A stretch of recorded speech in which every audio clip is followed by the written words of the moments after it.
At this point, it's my pleasure to introduce our guest speakers today, Dr. Alex Molnar and Dr. Faith Boninger, and to welcome you both to the Ohio Dean's Compact. The NEPC Director, Dr. Alex Molnar, co-founded the National Education Policy Center in 2010 and is a research professor at the University of Boulder, Colorado. He co-directs the Commercialism in Education Research Unit called a CERU and has published numerous articles on social and educational policy and practice. For the past 3 decades, he has studied and written about commercial activities in schools. Dr. Molnar has a bachelor's degree in history and political science and education, and 2 master's degrees, one in history and one in social welfare, a specialist certificate in educational administration, and a PhD in urban education. His most recent books, Sold Out, How Marketing in Schools Threatens Children's Well-Being and Undermines Their Education. And he wrote that with Dr. Faith Boninger, and it was released in 2015. Dr. Boninger is also a research professor at the University of Colorado Boulder and also co-directs the NEPC Commercialism and Education Research Unit, or CERU. And Faith brings to this work a background in social psychology with a PhD from our favorite, The Ohio State University, particularly has an interest in persuasion and communication processes. And for the past several years, she has co-authored CERU's annual report on schoolhouse commercialism trends, and additional publications include a national survey of the types and extent of marketing of foods of minimal nutritional value in schools, with Dr. Alex Molnar, Dr. David Garcia, and Bruce Merrill in 2006, and the policy and statutory responses to advertising and marketing in schools. She also did that with Dr. Molnar and Bill Koski in 2010. So please join me in welcoming our 2 guest speakers today. Thank you. Thank you for inviting us to speak with you. Kathy, thanks for that lengthy introduction. I feel 100 years old after listening to that, and I don't know how anybody could struggle through under the weight of all those degrees. But in any case, the title of today's presentation is Invitation or Command. And Faith and I will get to this in a moment because it's a little bit difficult to tell from the public record about artificial intelligence whether it is an invitation or a command. The marketing suggests it's an invitation. The requirements that are being expected and placed upon educators suggest it's a command. And so as we go through this presentation today, you might want to keep in your own back of your own minds, what have we got here? Have we got a command or have we got an invitation? And does it matter? And how much does it matter? Well, you can see our logo and you can see our web address, so you can find us if you want to. NEPC, the National Education Policy Center, is an enormous archival site with easily searchable topics on almost any education policy topic you might care to be interested in. So let me make that little pitch right here that if you haven't visited our website, I think you may want to, because I suspect that there'll be something on it that you're likely to find of interest and perhaps of value in the work that you're doing. So let me tell you a little bit about me that doesn't have to do with the degrees I've accumulated. It has to do with my interest in this topic and how Faith and I came to the subject of artificial intelligence. As Kathy mentioned, I've been studying school commercialism since the mid-1980s.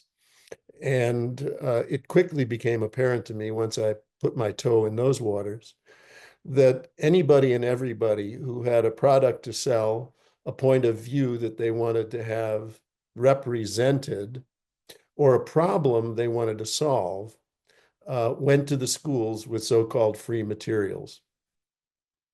And an awful lot of my earlier work focused on the analysis of these marketing materials in schools called supplemental education materials at the time as propaganda, and how they differed from actual education materials that had an educative content which placed the student at the center. So advertising, it became readily apparent to me, didn't place the student at the center. It was placed in schools for the purpose of serving somebody else to accomplish a purpose that they wanted to accomplish. Over the years, the mechanisms by which advertising was placed in the schools changed, not in the sense of what advertising is intended to accomplish, but in the sense of how it was accomplished. So by the late 80s or early 90s, you may remember the introduction of controversial education broadcasts, so-called, with ads called Channel One. That was an early example of electronic marketing in the schools. Over the years, electronic marketing in the schools has pretty much dominated advertising and marketing of all sorts. As digital platforms have become more prevalent, targeted marketing has become more pervasive, and the value of student data has arisen. It's just incalculable, the amount of value that is associated with the data that private entities now draw from the schools. Artificial intelligence is and you, on our website, you can see Faith and I have, I began issuing reports on marketing in schools in 1998 with a grant from Consumers Union. And every year you can see that the discussion of technology commanded more space in our reports. So that finally we came to artificial intelligence. And artificial intelligence is the latest and most potent form of digital platforms, digital platforming that's being offered to the schools. Faith will tell you a little bit about our work at the intersection of marketing and technology, but specifically with regard to AI, before we jump into the body of this presentation. So Faith, it's over to you. Thank you, Alex, and thank you, Kathy, for the introduction. Something that I want to point out about our favorite university, and by that I don't mean Colorado, I mean the Ohio State University, is that it's a center for the study of persuasion, has been for a really long time, and that put me in good stead to join Alex when he invited me to the work on marketing in schools and advertising in schools, because there's it's just such a vibrant place for companies to find students, to find children, and set them up for a lifetime of receiving persuasive messages.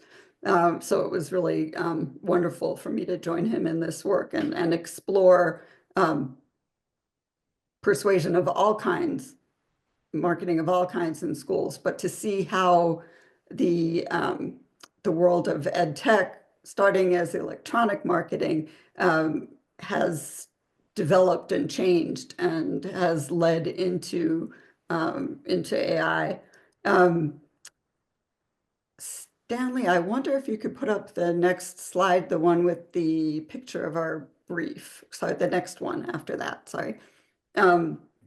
So this is the brief that that Alex mentioned that we wrote, was it last year? Feels, I guess we published it in March, working with Ben Williamson at the University of Edinburgh, who's an incredible scholar of ed tech and now AI.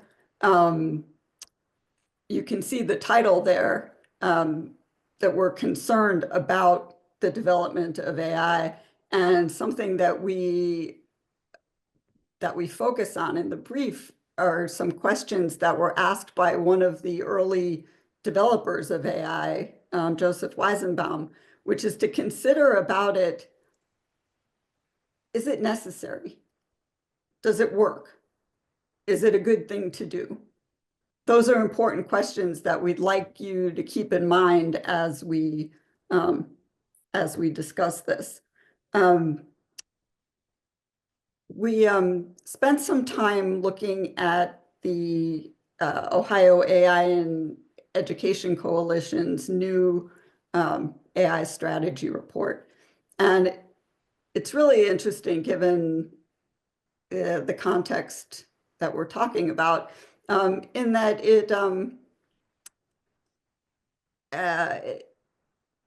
it's very prescriptive. The thing that struck me most when I was looking at it is how many times it talked about what must be done.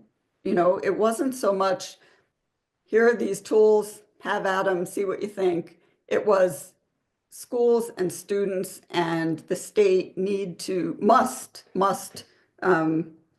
move with AI. And so Alex and I plan to do a bit of a dramatic reading for you of all of the times that this document talks about what must be done. So I'll start. Ohio's education system must prepare students not only with foundational knowledge, but also with the skills necessary to thrive in an AI-enhanced world. Students must determine when and how to use AI and assess its outputs to make informed decisions. Students must be prepared to continuously learn and adapt to use new AI technologies. The education system must understand how AI will reshape the skills students need and start preparing them for a changing workforce landscape. Students must develop a blend of professional skills to thrive in the evolving job market. Students must now integrate AI outputs into their collaborative processes. Students must embrace change. School districts must continuously support educator professional development on current AI technologies. I The am Ohio- listening to these sessions that are The Ohio Department of Education and Workforce, DEW, must determine the most effective form to distribute resources to educators, including through social media, websites, conference presentations, and/or other platforms that provide opportunities for Ohio educators to learn from colleagues across the state. Well, there you have a list of 10 musts from this report.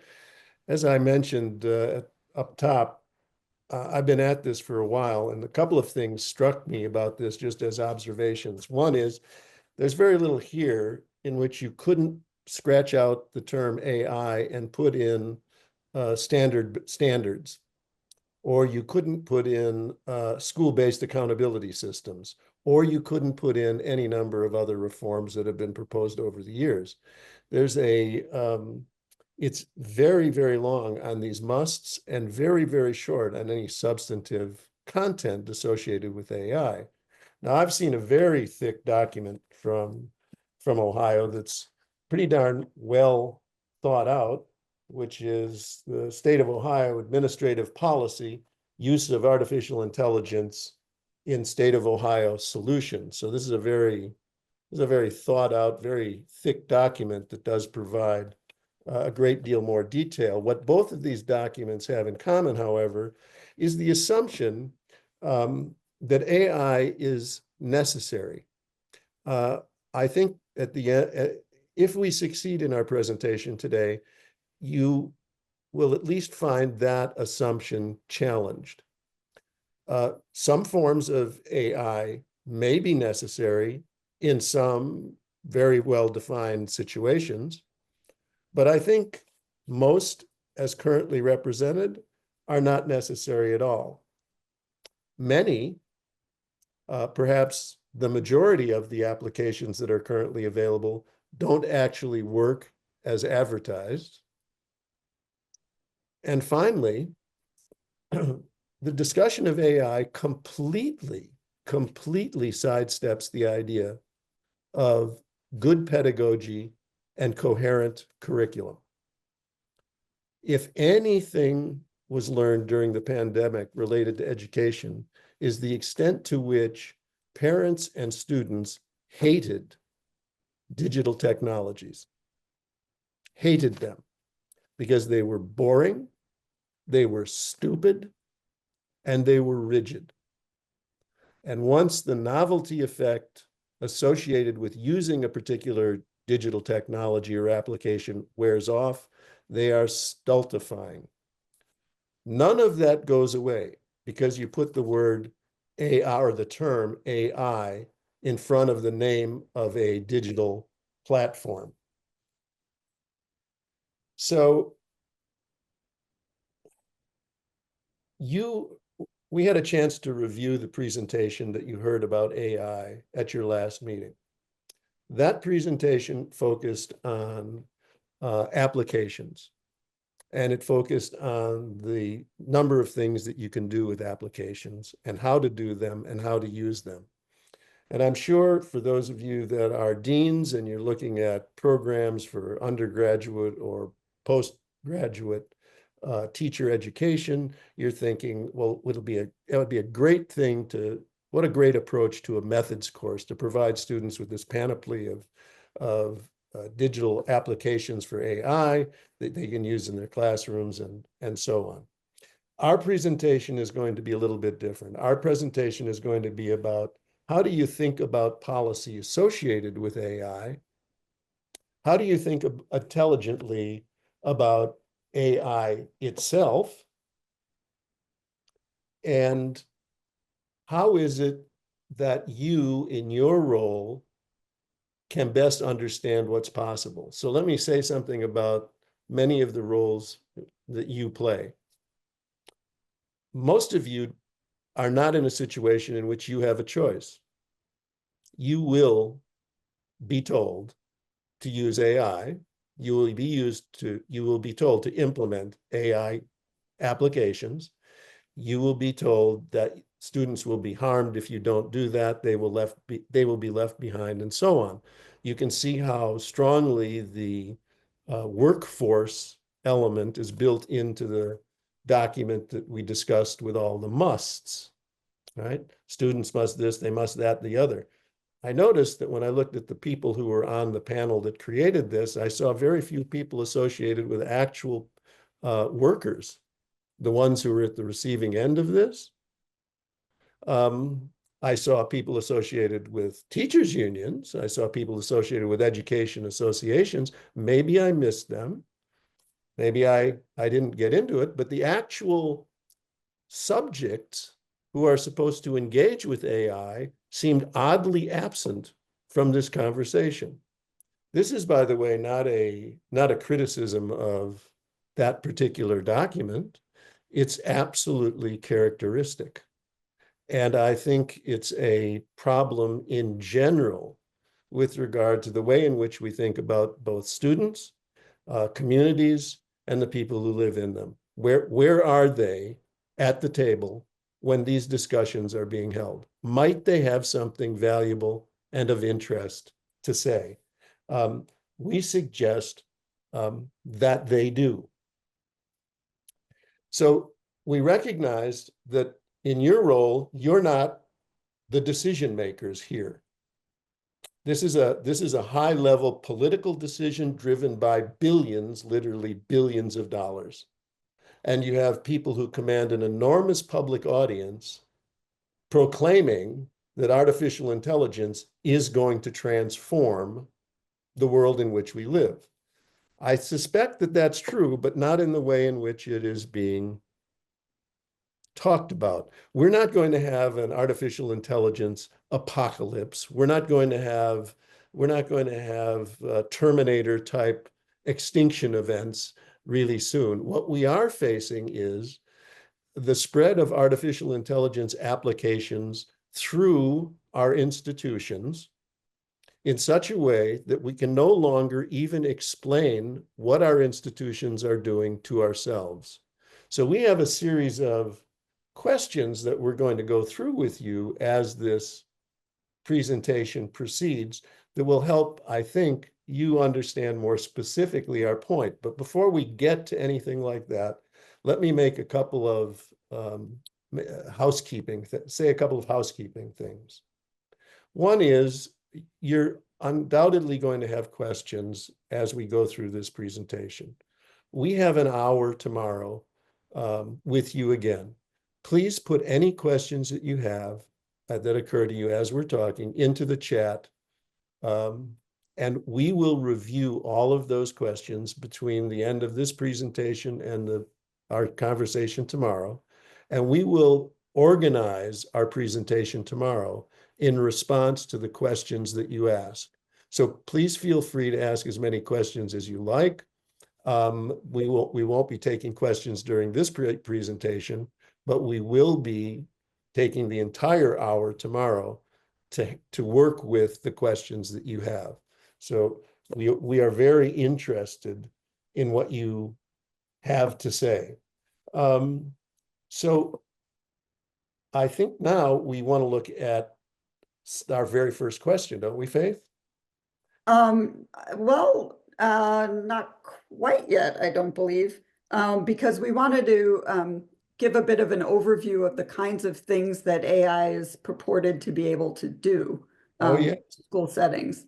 And there are so many AI tools. In fact, we have a former student who has been researching development of ed tech tools in India. And really AI is just a continuation of the ed tech that's been really pushed on schools for the past decade and a half. And our student has found when she interviews developers that, if a new AI model comes out, something new comes out, there'll be a new AI tool for schools the following week. They're just being created so quickly and so many. But they're, just to give you a bit of an overview of the landscape, possibly you've seen this already yourselves. There are tools that have functions designed for administrators, tools with functions designed for teachers, and tools with functions designed for students. And I've been noticing in my own reading, they're always described as tools, and I have to go back and think, wait, this is a tool, but it's a product, right? All of these things are products, but they are marketed as tools.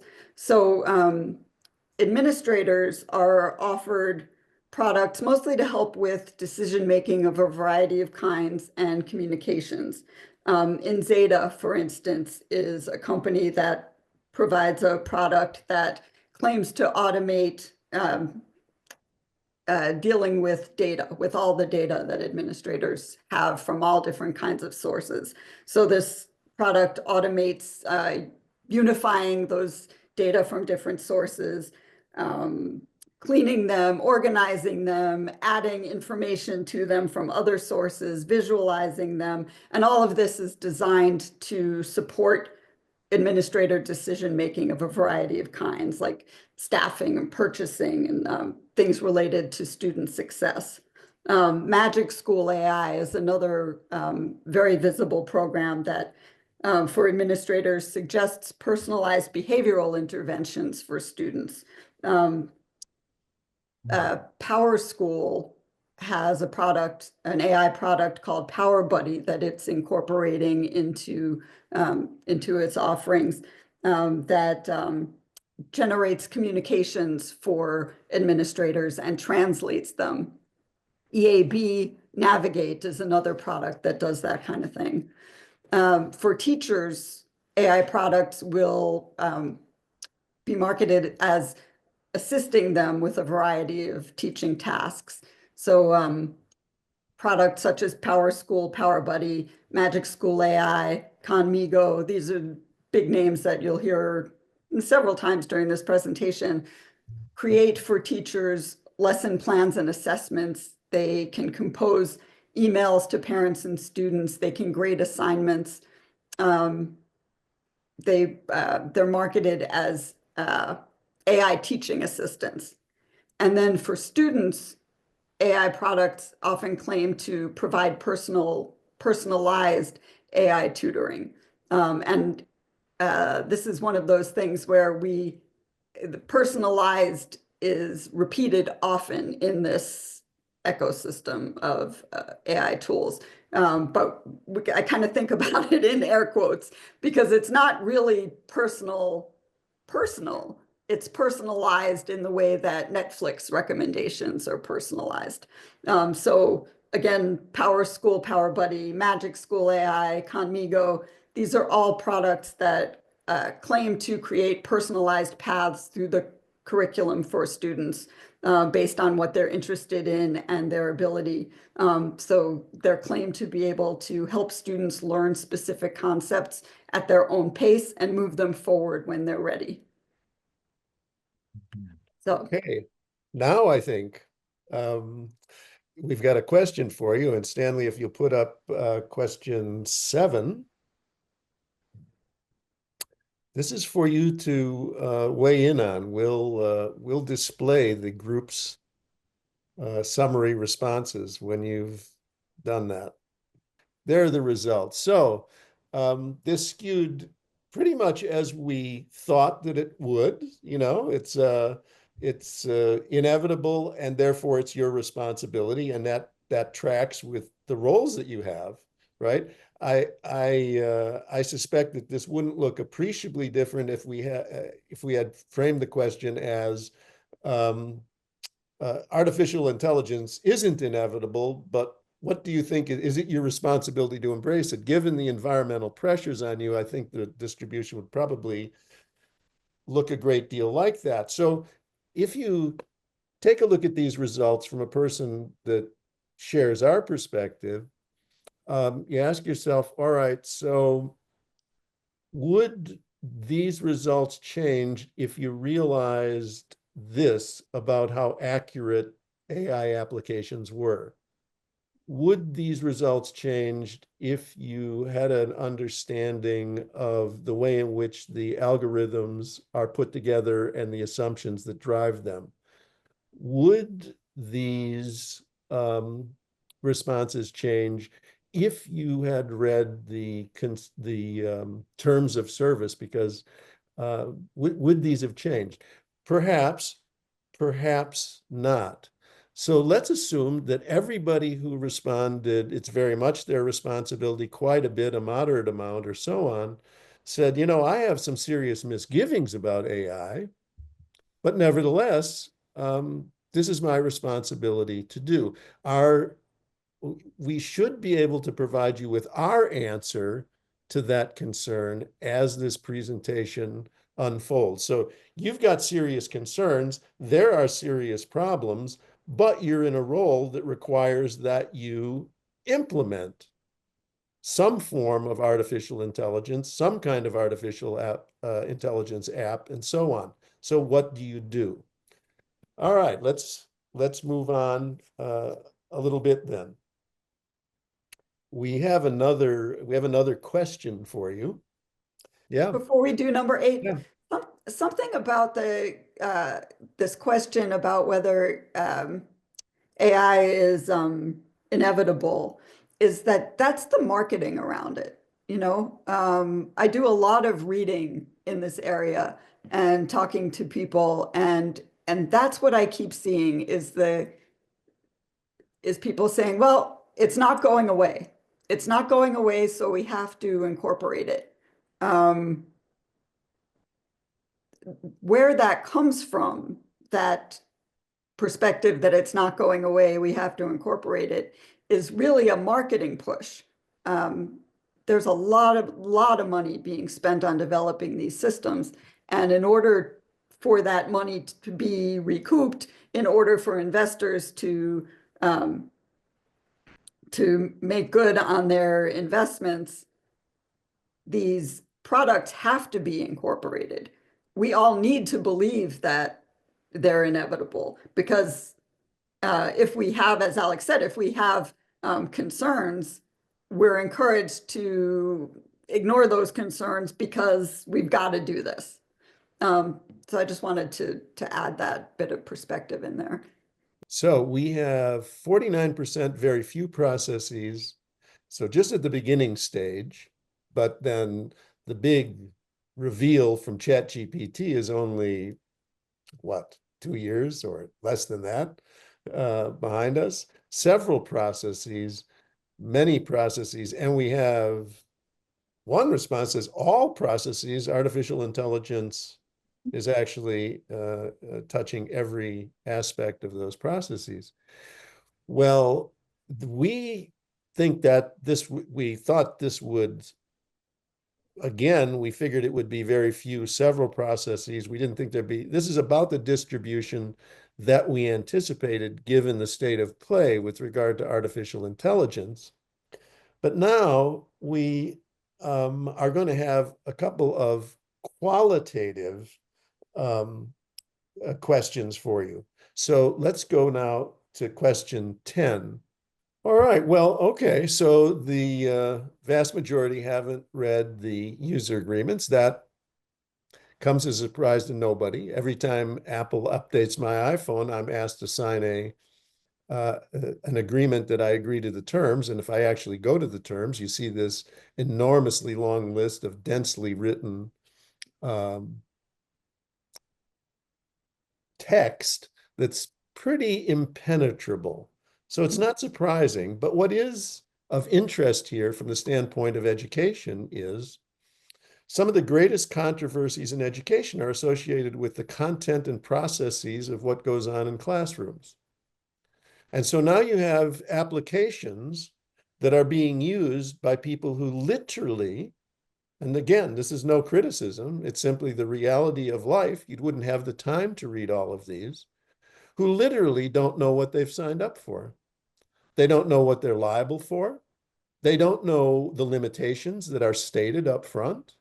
They don't know what's going on behind the mirror. I'll point out to you that you get enough of these things in your school, and you've essentially privatized a public institution from the inside out, because the corporate interests that sell these things basically own your curriculum, own your pedagogy, own your administrative processes, and you don't even understand how they produce the output that they produce. You don't know how the algorithms are put together. You don't know whether those algorithms are accurate.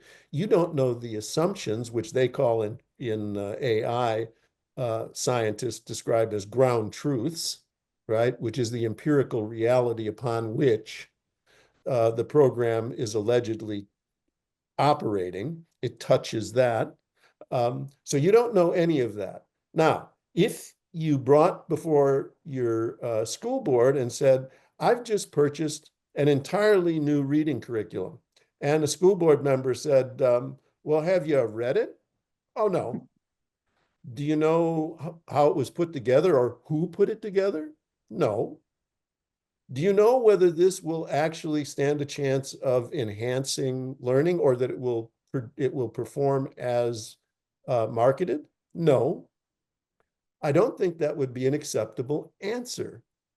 And I think it wouldn't be an acceptable answer either. And yet these programs are purchased by schools, promoted to schools, and used by schools. And there's a great deal about them that nobody knows. And as we get further into this presentation, we'll point out, nobody can know.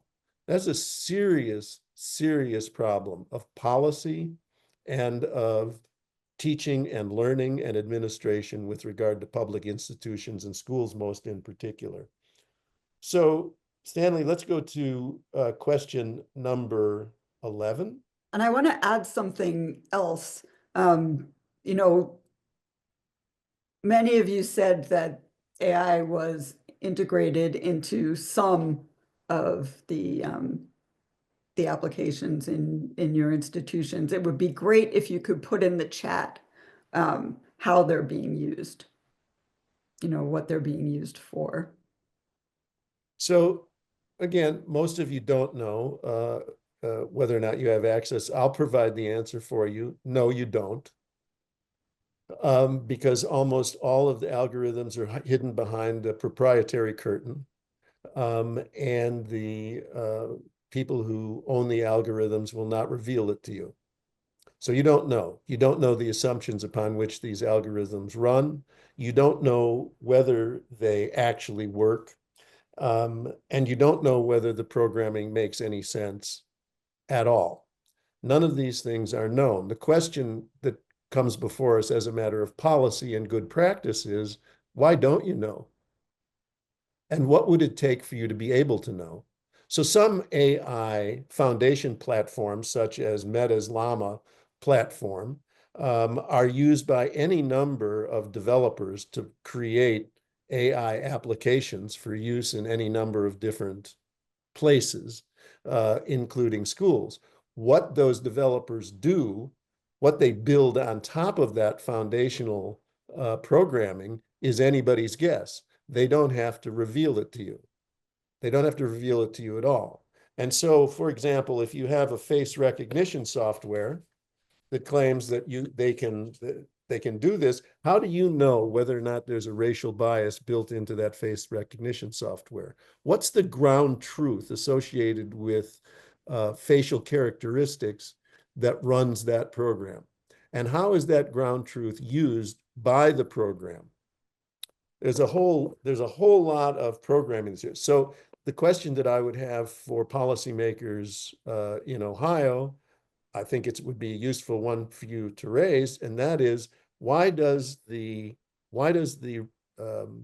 government, through its agencies, lack the capacity to look at these algorithms? Why isn't it a requirement that any algorithm for a AI application in a school has to be subject to public review, meaning by a public body, a public institute, and it needs to be warranted as performing as described? That's a serious policy question that I have actually never seen addressed. Where's the public body that reviews these algorithms? Let me ask you, or to consider another possibility. What is the user agreement that the vendors with whom schools are asked to deal that provide these AI applications? Where's the user agreement written by the school or the public that says, here's what this vendor commits to. Here's what this vendor is liable for. Here's what the consequences are if the vendor misrepresents something. Here's who owns the data that are collected. All of those things are widely discussed within among data scientists and among folks working in the field of artificial intelligence. I see no example in the public sphere whatsoever that these questions are even entertained. The only questions that we see entertained generally are, what applications are available to do this thing?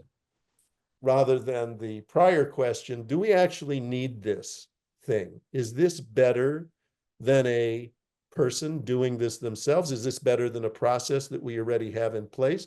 How does this make learning better? How does this improve our administrative processes?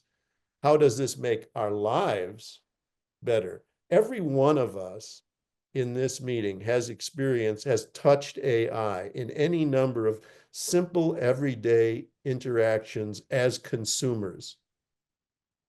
And every one of us has multiple experiences when called upon we could recount with our frustrating experience with an AI application, a voice recognition program, a face recognition program, a nonsensical telephone tree, a series of robotic answers that didn't make any sense and you couldn't ever break through to get to a real human being to try to understand what on earth was going on. Every one of us has those kinds of experiences.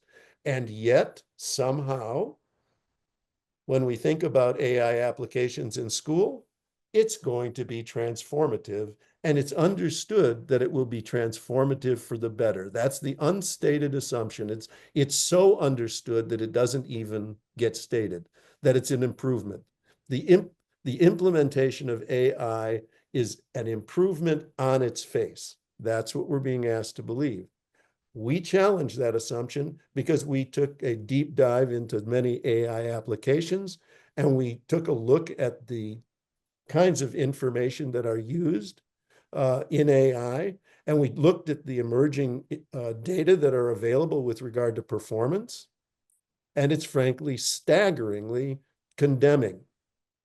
We are nowhere near ready to be able to adopt these systems in our schools or anywhere else, except in very, very well-defined circumstances that have been carefully thought through.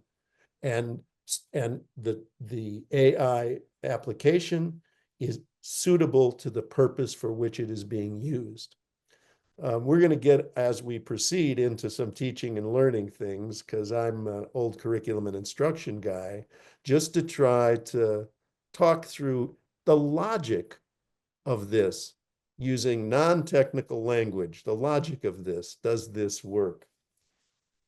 Well, okay, we're moving right along here. Faith, you look like you're on the edge of saying something, so. I am. How could you tell? You must know I've me. been working with you a long time. I was thinking that it might be interesting to show these guys a piece of a terms and conditions document Oh, you mean from a Conmigos? popular product. Stanley, it's slide number 4, if I'm not mistaken. So this is just a piece of a terms and conditions document that nobody reads, right? And it speaks to the kinds of things that Alex was talking about, and that when you adopt a program, this happens to be Conmigo, and Conmigo is a joint project of OpenAI and Khan Academy. When you adopt Conmigo, this is what you're accepting on yourself, is the full responsibility for the output that the AI generates. And, to me, it's kind of shocking, even though it's in capital letters.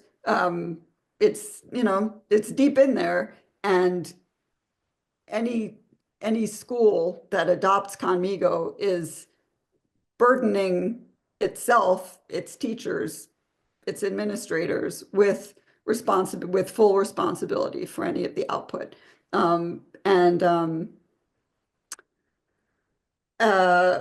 also, I don't think that's here. This is more about the output. It's also these terms and conditions address privacy, the privacy of student data and teacher data. So I think from there we can go to questions about privacy that we have for you. The first one would be question 14.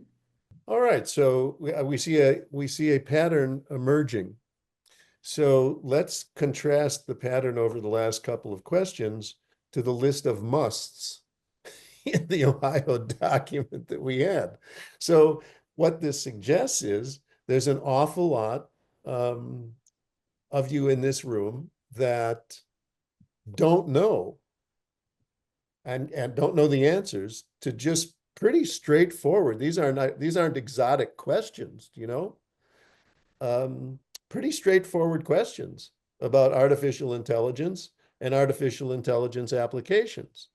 So given the nature of these questions and given the responses, it would remain to be seen how, even under the best of circumstances, it would be possible to respond to all of those musts. That's assuming, of course, that you actually have the time. But we want to get to that in a bit, right? Let's talk a little bit about de-identified data and data, Faith. Why don't you walk folks through this and the issues involved? That's funny. I was just about to ask you if I could go off a bit on de-identified Oh, data, absolutely.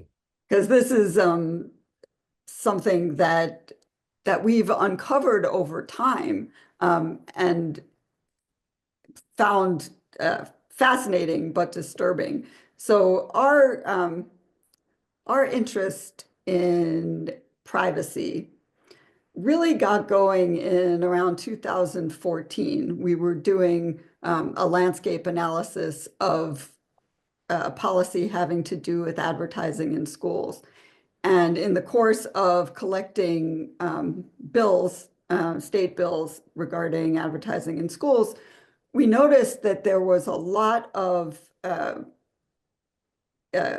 attention across these bills to de-identified data, personalized learning, things that we hadn't really focused on before. And that got us thinking, it's like, so what's going on here with de-identified data? What's going on with personalized learning? How come you've got a bill that theoretically is protecting students' privacy, and then there'll be these exceptions for anything having to do with personalized learning?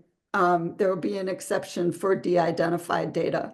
And what we learned over time is that this notion of de-identified data is really a legal fiction that we all kind of accept, but we don't really understand it. And I've spoken to legislators also who will write bills and they don't understand this. The idea here is that if you've got a data set, let's say a large data set that, let's say, Conmigo is collecting data about students, how they use the program, what they, the questions they ask, the answers they provide, the kinds of things they're looking at, how long it's taking them to work on different tasks, huge data sets, right? And in the data set, there'll be identifiable information, personally identifiable information. The idea is that somehow you can take out the identifiable pieces of information and then leave a data set that's clear, that's clean of them, that's de-identified, that's anonymized, that is safe, right? Because from this de-identified data set, you can't identify particular students, right? And that's the thing that we're all afraid of, that individual students will be picked out for whatever, right? And so the fiction here is that data sets can be de-identified. But what computer scientists have known for over 15 years at least is that that's not really true, right? Because any data set could easily be re-identified. If you've got another data set with, 3 or 4 matching pieces of information, the de-identified one can be easily re-identified. But even more significant than that, it doesn't have to be re-identified to be valuable. Because, there was an editor of Advertising Age, a trade magazine in the advertising field, who said this several years ago. He said, what does it matter if you know who I am? And you probably do know who I am. What does it matter if you know everything I do, if you know every breath I take? And that's the situation that we fall into, that the private companies that are providing education technologies, including AI technologies, are obtaining data sets that tell them very, very, very much information about students and about teachers too. And these data sets can be used in sophisticated analyses to make predictions about them, predictions that might lead to assigning them to different academic tracks, predictions that might lead to their health insurance rates being this, that, or the other, predictions about their likelihood of engaging in illegal activity or risky activity, all kinds of predictions based on these data. And we are asked to believe that because the data is de-identified, it's protected. So it's problematic, and this is the case for pretty much every ed tech application, including all of the AI applications. So to put it in marketing terms, if you have these data, you have an enormous amount of money in your pocket because data are fungible. And if you have student data, those user agreements that nobody reads, are going to allow the entity to sell that on to third-party vendors that have nothing to do with anything for the purpose that was intended, and to hold these de-identified so-called data in perpetuity. So these data are fungible, they're out there, and they are being collected and used not for the benefit of the students whose data is being gathered. They are being collected and used for the benefits of other people in other places for their own benefit. And very often that operates to the detriment of the people whose data has been swept up. We have two separate things here. One is you're darn tooting those data are going to be used to develop prediction models. Okay? Absolutely, those data are going to be used to do that in a variety of settings. It's already being used in consequential settings to determine whether or not somebody should be eligible for parole, determine whether or not a person is a risk of flight in setting bail. These are already being used. Every one of you has a FICO score, as do I. You ever seen their algorithm? Neither have I. All those data, where does FICO get all of the data that comes up with this mysterious score that tells a car insurer based on my credit score whether or not I should get a low rate or a high rate, or what the mortgage rate I get should be? These things are already built in. Now, what we're facing here in schools, to be precise with regard to the data, is we're facing a situation in which these data are gathered. They are used for instructional purposes, they're used for counseling purposes, they're used for administrative purposes, and so on. And if you are challenged by a teacher, by a student's parents, let's say, to say, justify this decision. If that decision is based on one of these AI applications, you are not going to be able to justify it other than to say, well, the AI application produced this result. And every one of you as a consumer has had some version of a conversation like that with somebody, a consumer service representative that says, well, I hear you, but my screen is telling me this. Now, this is the beating heart of a system that has no accountability and no humanity whatsoever. It's been stripped away. And it's been stripped away in the name of personalizing. So these data are terrifically important. And the question for policymakers and legislators is, who owns these data? Think about it. The state of Ohio compels children to attend school. Schools then compel students to use a vendor's AI application. The school turns those data over to the vendor as an agent of the school, and that agent of the school is thereby absolved of any legal accountability under the law. And they can use those data any way they choose. So there's a crying need here, particularly with the advent of artificial intelligence, for a statutory framework that establishes clearly who owns these data that are collected, and that takes a close look at the rather loose practice of making digital platform vendors, for the purposes of their products, agents of the school. So the school becomes liable if there's any liability at all, but the vendor is not. And we find that to be that is almost boilerplate in these user agreements. Why don't we put up that Khan Academy disclosure policy, Faith? That's slide number 5, Stanley, and we'll queue up slide number 6 after that. So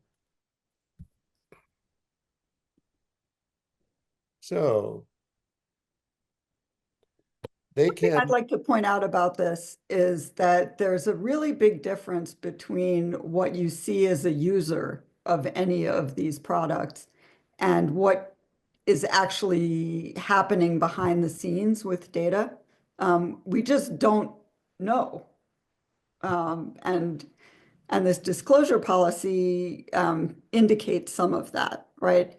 You don't know where the data is going, but here's where it can go, to vendors and consultants, and assorted other service providers. How many of you, and I know that Alex and I will raise our hands, how many of you have been involved in a data breach having to do with a company you never heard of? Yeah. Right? And what's the deal with that, right? At the University of Colorado, we had a data breach for some company that was holding data having to do with payroll. We had never heard of them, but that's the kind of vendor that the data can be transferred to. And by the way, the vendors can hold on to the data forever, just like the original collector. Alex mentioned that the fungibility. So, when you think about business, the holy grail is to create a business that can then be bought by investors. And that's another place that these data are extremely valuable. When the business is sold, the data go along with. As you can see right here. And it says we may also disclose de-identified or aggregated information that does not reasonably identify any individual. It doesn't say it doesn't identify it. It just means there's some standard of reasonableness being used here. Good luck trying to litigate what reasonable means in this contract. Let's have the next slide up as well then, Stanley, okay? So here's the data retention policy. Notice the end of the first sentence. Our policy is to delete or de-identify the data. I can tell you they don't delete it because there's absolutely zero incentive for doing so, zero sanction for just de-identifying the data, zero sanction. So they're not going to delete those data. We may retain and use de-identified data or anonymized data, both of which have no meaning in computer science, in data science, for longer periods for purposes such as product development, research, analytics, and for demonstrating the impact of our service. So they can retain it, they can sell it, they can reuse it any way they want. And we have no countervailing public presence whatsoever. We do not make vendors sign on to a publicly created framework that regulates how these data will be gathered, how they will be used, how they will be destroyed, and who owns them. It doesn't exist. And it needs to, because again, with the advent of AI, this problem of what's going on with our data is going to get one heck of a lot worse. And anybody in a teacher education program that is thinking that the most important thing they can possibly do is provide a whole earth catalog, chock-a-block with all of the marvelous AI applications out there, and give one example after another of how you might do this, you might do that, or the other thing, is missing the forest for the trees. This is the tree. This is the forest right here. This is the forest. And it needs to be taken into account. All right, well, let's see. I think we move on now to accuracy. There is an issue of accuracy because I think the reputation that we hear from the marketing materials is that AI can do it faster, better, and more accurately than a human ever could. It's a labor saver, it's a time saver, it's a resource saver. It is going to be economical, efficient, personal, and accurate. I think that's a fairly standard, that would be a fairly safe summation of the advertising messages and the marketing done around AI and the marketing done in public fora in which AI is promoted. But let's take a look at this. So Stanley, would you put up question 21, please? All right, so looks like most of you want AI to be an A student. Some of you would be satisfied if AI was a B student. Um, some of you would be satisfied, I guess, if AI is a C or a D student, and some of you would be satisfied with a student that flunked. When we face parents, think about it. If we said, well, uh, on this AI application that has just determined whether or not to recommend your child for this curricular path, um, really, it's about I would say it's a 7 in 10 chance that this is the right, that this came to a right recommendation. And that's assuming, by the way, that's assuming that the AI is accurate in its own terms, right? So we have the reported terms in which AI is accurate in some very specific areas, identifying very narrow things, which are relatively easy because they look like an AI piece of educational software or a digital platforms piece of educational software. It's very linear, very boring, very filled with branching opportunities. It's mind numbing. So you look at that and you can say, yeah, it's accurate in that kind of a circumstance, but A, what does the accuracy even mean when it comes to AI? And B, could we trust that this is accurate in any more general sense? Can we make any general pronouncements relative to this accuracy? Well, Faith, bless her, has dug into some of the accuracies levels reported by the vendors themselves or the producers of AI applications. So what does that reveal to us, Faith, about the accuracy? Well, that's interesting. It's not so much that these various vendors report accuracy, but studies have been done, tests have been done of their accuracy that that revealed what those levels were. And I spent some time in conversation with ChatGPT a few weeks ago, asking it about accuracy.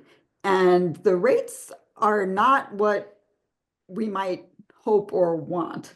When things are simple and when information is simple and is a lot in the public sphere, something like ChatGPT could be 80 to 90% accurate. But when things become more complex, then they are much more like the 60, 70% kind of accuracy. So one example of this, not in a school setting, is Alex had referred earlier to technology that predicts whether people who've committed a crime are likely to commit another crime. The accuracy rates there are about 65%. The accuracy rate for a person who knows nothing about criminal justice is also about 65%, by the way. I don't know if you noticed specifically when we put up the disclaimer for Conmigo that it particularly referred to math as something that it doesn't claim responsibility for being accurate about, right? So, I mean, it's really, to me, fascinating, because there are things that are necessarily nuanced, right? And then there are things that are not so necessarily nuanced. And I would think, as a naive observer, I would say, well, it'd be more likely that AI could be accurate about math. I mean, it's cut and dry, right? But apparently it's not that great at it. And when the Newark school system was piloting Conmigo, there were some issues where it would get basic math questions wrong.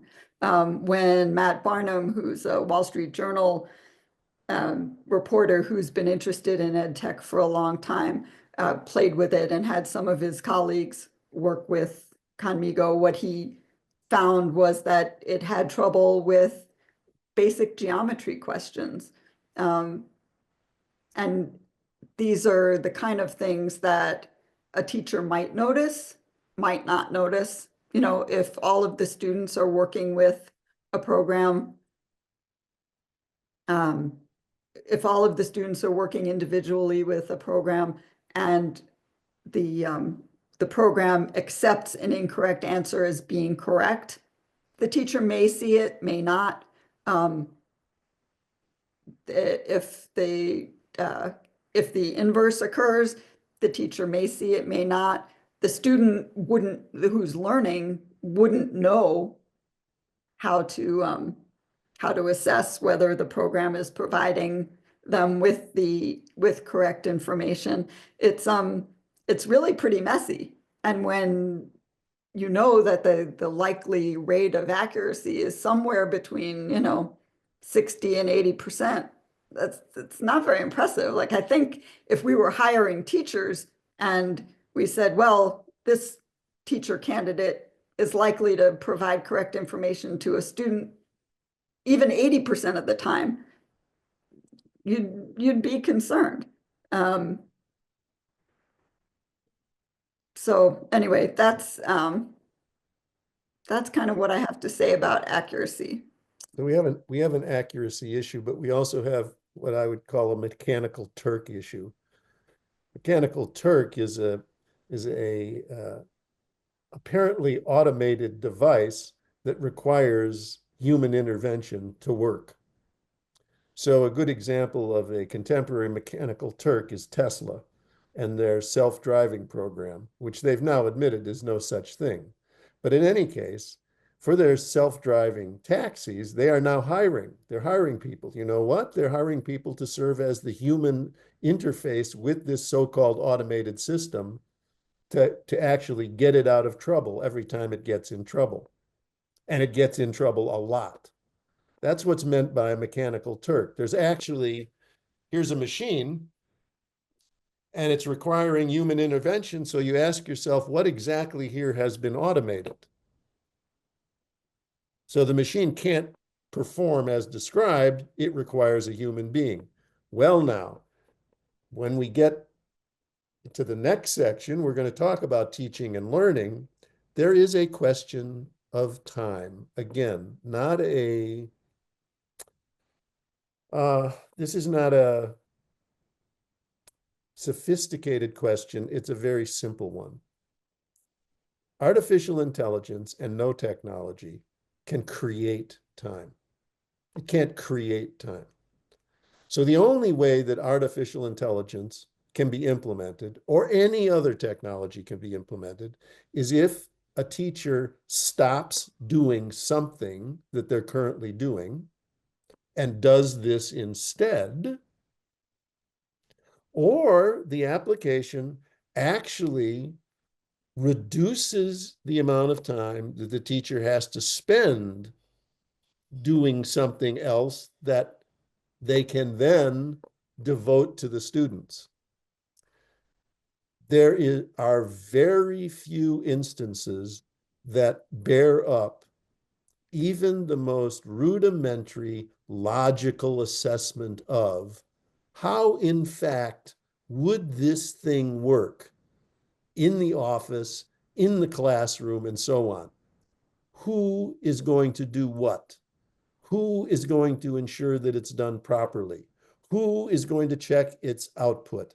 Who, in other words, we run the risk, the very real risk, of simply transforming the work that teachers do from actively engaging personally with students into servants of a digital platform and serving that platform and its demands and its need to be corrected and its need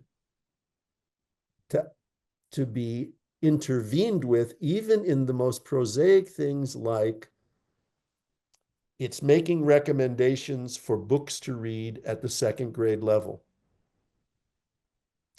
And you say, wow, man, that could save me a lot of time. I don't have to really. So you just provide this list of students without reviewing the list? How do you know that these books actually are at the second grade level? Oh, you haven't had the time to look at them because no new time has been created by the creation of this list. How do I know that even if this is accurately reported as being at the second grade level, that it's appropriate for this particular student? Because I understand this about this student, and this is just not going to work. Well, in an environment in which a teacher doesn't have the time to check the output, and they don't have the time to check the output, then all of the pressure is, here's your list, kids. Pick a book from this list. Any one of them's at the second grade reading level. That's you. Go ahead. That's the pressure. That's the press. Some teachers will not fall into that, but it'll be because of the heroic efforts that they make not to. Most will do that. Now, we have a kind of, we have a question that gets at one more fact with regard to the accuracy, and then it will dive into the classroom. So question 22, Stanley. I think we're seeing that we'd like more accuracy than we can get. So take a look at this and just consider some of the things that we've described before. So for the 30 folks who said they would require 100% accuracy, it makes perfect sense to do that. But we have to note that none of us can actually have the capacity to independently validate that output in terms of is what this AI produced accurate? Now, in some instances, we all, I think, can imagine a classroom setting in which an AI application spits out 2 + 2 is 5. And you can say, I can independently verify that it's not 5, right? It begs the question, who wants to spend their time teaching correcting a machine? But what we mean with this question is independently validate means that there is a public entity that has the responsibility before these things ever hit a school or a classroom or are implemented in any kind of a public institution for verifying that the claims made by the vendor, the producer, are actually able to be demonstrated in the real world with a high degree of accuracy. That, in other words, the performance matches the claim. Right now, I know of no place that has the capacity, much or even the inclination to require that kind of independent verification. It is a gaping hole in our statutory and regulatory framework. There's no place that a principal, a superintendent, a teacher, a dean, there is no place that they can go to find this kind of independent verification for the products that they're being sold. No public institution. They have to rely on the marketing materials. And the marketing materials and the results produced by these programs are simply not sufficient to warrant adoption in many, if not most instances. No way to validate it except, and as a larger picture, I started teaching when I was 20 in 1966. So, I've been at this a while, and I've seen public institutions fail again and again at this basic task. But something that we did used to have in this country in public education were public bureaucracies that had the resident expertise and the knowledge and the funding to independently assess curricula and instructional programs. And for the most part, those bureaucracies and the institutions that house them have been devastated. There aren't enough staff, there's not enough resident expertise, there's not enough time. And anybody who's spent any time at all contacting departments of education around the country, as I have, realizes that the person you talk to one week in a particular role may not be the person you talk to the next week, much less 6 months down the road, much less a year down the road. So we have public institutions that are basically shells. They don't have the capacity, they have the capacity to put out reports with a long list of musts, but they don't have the capacity or the expertise to actually serve a role in which they say, you can't validate those claims. We're not allowing that adoption. So we have a issue here that is much broader and of much greater standing, longer standing than the issue of whether or not to adopt the latest AI widget or not. And it is the inability of the public, by the public institutions, by and large by design, to be able to actually thoughtfully deal with products such as this. So with that, I think we turn to the effects of artificial intelligence on teaching and learning, K-12. And I think we'll go right to question 17, and we'll talk about these questions afterward. Question 17, Stanley, here you go. Well, okay, so ranging most, let's see, looks like it's a tie between a little and a moderate amount, then quite a bit, then so we're skewing toward very much. A couple of things on this that you may want to keep in mind, and that is the examples that you have in your mind when you respond, either a little, a moderate amount, quite. What are the examples you have in mind? So as an example, it would save a lot of time, very much time, to have a digital program that had the boilerplate for the endless recommendations that some secondary school teachers write, so that you could just plug in information about individual students as need be. That would save a lot of time instead of sort of creating bespoke every word, every article, every whatever of a letter of recommendation. That would save a lot of time. On the other hand, would it save a lot of time if you had a, let's see, you had a generative AI application, and you gave it a task to do, to grade something, to respond to something, to do something, but you kept getting wonky answers from it, and students were complaining about it. And how much time would it take you to untangle that and deal with it? It would take you a great deal of time, particularly if there were complaints and if those complaints involved more than one student. Here's an example of an AI circular firing squad. My own granddaughter,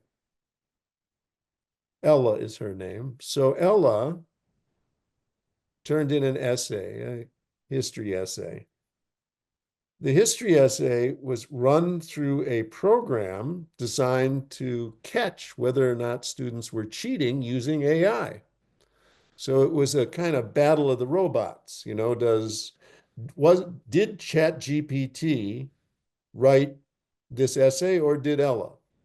And the AI program that Ella's essay was fed into said, well, there's a pretty good probability that Ella cheated. So Ella went to the teacher with her mom and dad and said, I didn't cheat. I wrote this, and this wound up at because it had to go to the principal. It had to go to the principal. So I wrote this. The teacher said to the principal, I know Ella. This language matches her language. This is her. She did that. I know Ella's writing. I've seen her writing in school. I've graded her writing. I've worked on her writing. So Ella was released from this accusation, and life went on. Now, that's one tiny interaction. One tiny interaction. So now you ask yourself, was it better to buy that AI program? These programs, by the way, have a very, very low rate of accuracy. to catch the kids that were using ChatGPT, or would it be a more sensible solution to change the way in which the pedagogy goes down in the classroom, such that the writing is done in the classroom rather than away from the classroom? There's a change in pedagogy that isn't dependent on technology. So how do you want teachers to spend their time? You want them to spend their time having to deal with the prospect, the specter of ChatGPT being used to produce a student essay? And administrators, do you want to spend the time then meeting with students and parents and teachers when this AI program that you have has flagged a potential cheater? Or do you just want to have students allowed to write in their classrooms and use that work that they produced in their classrooms to check on their writing? So there's an example of going back to our very first statement. Is it necessary? No, in this example, it's certainly not yet necessary. Is it useful? No, in fact, it's not useful. It's harmful. And is it good? No, it's not good. It's a kind of morally questionable way to proceed. And AI has a tendency to amplify those morally questionable areas because AI interposes itself and mediates the experience that teachers have with students in the classroom. So we've got the idea that it will save time. And we have the example of Rally Reader, Faith, which I alluded to earlier. Maybe some of the folks at this meeting are familiar with Rally Reader, but just for those who aren't, tell them about it. Rally Reader is a product that we were introduced to by a colleague whose daughter's school was using it. And, it's fairly typical, I guess. The idea is, in general, that students should read. They should read out loud. The teacher doesn't have enough time to listen to all of them read out loud.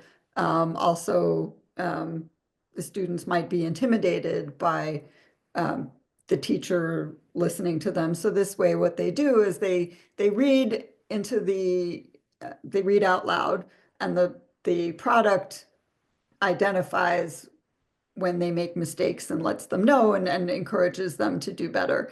Also gives them prizes for persisting in it. Kind of like those of you who do the New York Times puzzles would recognize. There's a streak that that students could get and be rewarded for. One of the things that this program does is recommend books based on the student's reading ability. And the reason that our colleague even thought to ask about it is that her third grade daughter was recommended The Book Thief, which, if I'm not mistaken, was a movie a few years ago. It's a Holocaust story. And she was kind of taken aback that her 8-year-old daughter was recommended this book that she thought was way over her head. And so she asked the teacher about it, and the teacher said, yes, the way this program works is it recommends based on reading ability, based on Lexile, but it doesn't take into consideration anything else about the student, like their age, their developmental state, their family history, the kinds of things that a teacher would know if the teacher isn't too busy monitoring technology to get to know their students. And it's the teacher's role in this case to review all of the recommendations that the product makes for students. And this teacher just ran out of time, didn't do it carefully enough, and it got through. And fortunately, the mom noticed and asked about it. But this is a case where, going back to the issue of time, how much time it takes to review all of the recommendations, this one could take a while. If you've got 30 students and, on average, a few minutes for each student to review the recommendations, it's a time requirement that we don't necessarily think about. And also a source of error. So most of the concerns about AI can be revealed just by asking pretty straightforward and simple, really. You all know the kinds of logic and experiential questions that you have, which is, how does this actually work? Does this emperor have any clothes? I mean, are there really any clothes on this particular emperor? How is this actually going to save me time? These are really, really important questions. It's already quite apart from artificial intelligence. We already live in an environment in which, in many classrooms, students are given a catalog of hyperlinks to places that the teacher has never gone to, hasn't had time to review, doesn't know about, and yet there those hyperlinks are in curriculum materials. So we have, on the one hand, in this country, intense conflicts over the content of curriculum and over the way in which we conduct teaching and learning in classrooms, intense conflicts. Yet, when it comes to digital platforms, there's this whole universe out there that is unobserved, uncommented on, and the students are completely unprotected from. You have no idea, and this is true in many schools, you have no idea what's at the other end of all of those links that are in much of this curriculum. Now, you can get around this, and many teachers have gotten around it. Okay. My students are only go, these are the places you're allowed to go on this assignment. This is what I'm giving you. So they vetted these, but most teachers don't. Most teachers don't have the time for a variety of different reasons. Stanley, would you put up question? I think I'm going to skip question 18, Faith, and we'll just go directly to question 19. Stanley, would you put up question 19, please? So the majority of folks say quite a bit or very much, right? Followed by a moderate amount. It begs the question for each of us to consider, which is how much is acceptable, and is the likelihood that hidden biases are going to be included more in AI applications than in other ways in which this material can be taught.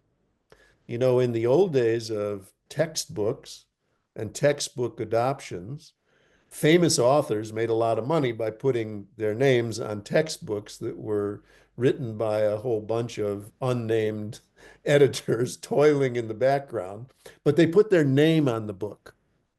They put their name on it. So if somebody said, who's responsible for this on page 89, where it says this, the author would have to say, I am. And the author would have to defend that statement. The author would have to explain that statement, to justify it, to pull in resources. None of us knows who programs these algorithms. When you really look behind the curtain here, we don't know who's writing our text materials, and we don't know what assumptions they make about people and how human beings learn.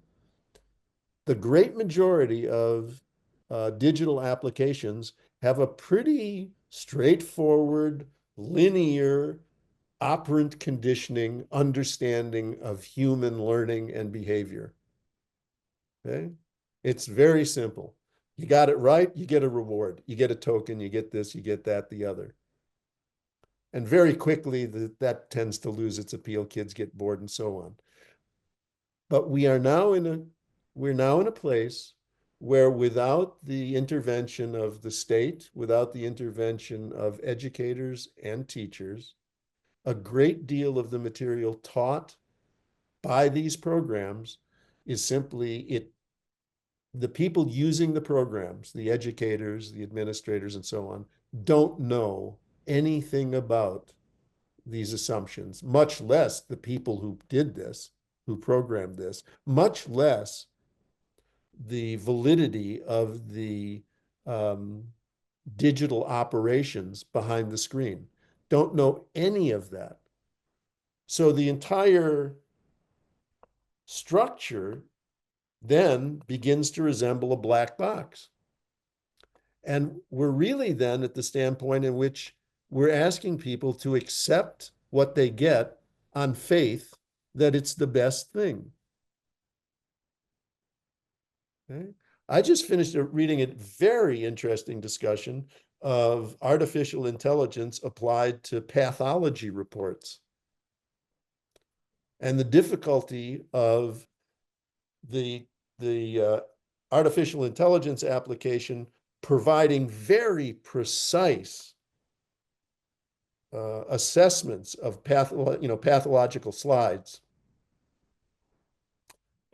But that when you take that apart, it was missing essential aspects of those slides, such that it was precisely introducing error. And the problem with artificial intelligence errors is they amplify each other. So on the World Wide Web, there's an awful lot of AI-generated material currently available.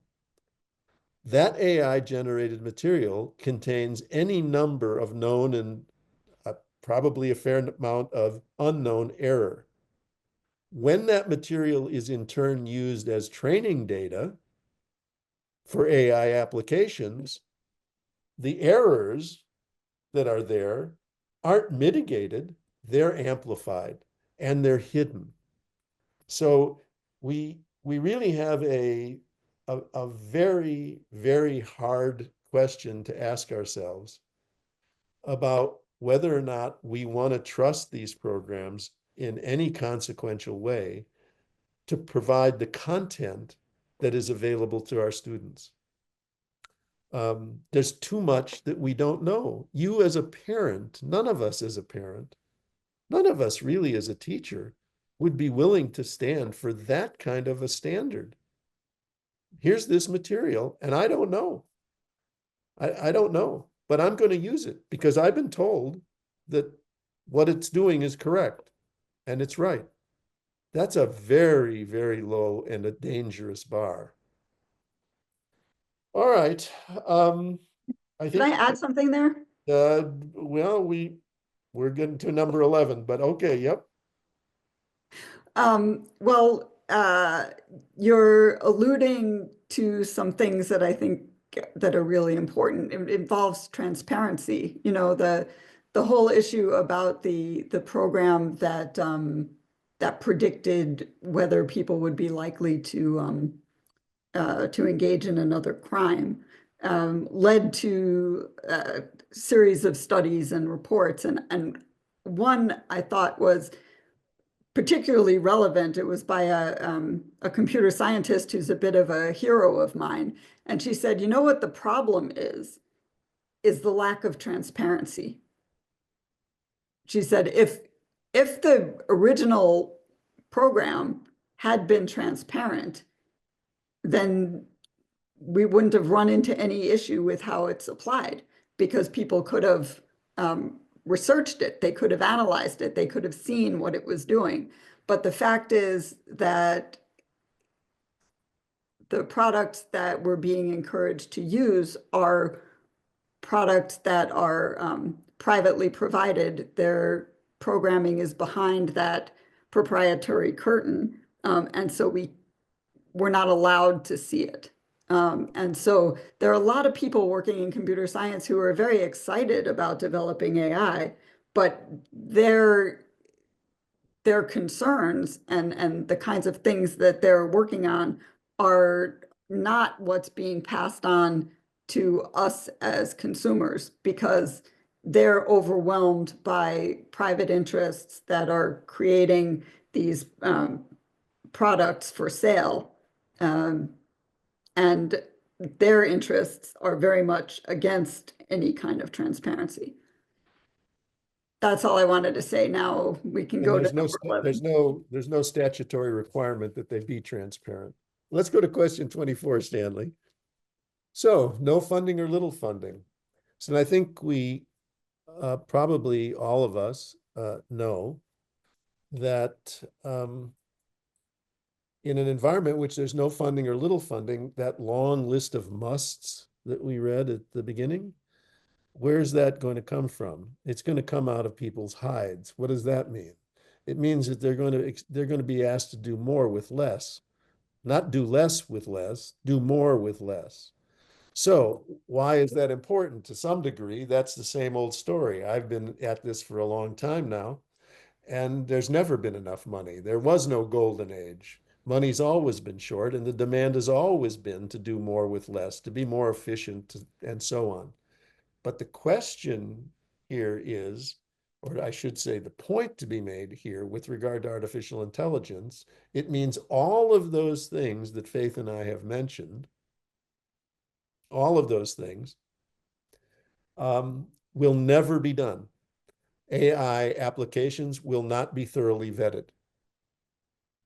AI algorithms will never be tested. School processes will become more and more opaque and less accountable and less intelligible, even to the people who work in the schools. Things that are currently being done that are necessary and good will be set aside or will be debased because of the demands made on the schools and other institutions by the technology. There is no money to hold these programs accountable, to properly vet them, to see that they behave as they are said to behave. No money available, no law in place. It's so when I hear AI, that isn't a happy story with a bright future.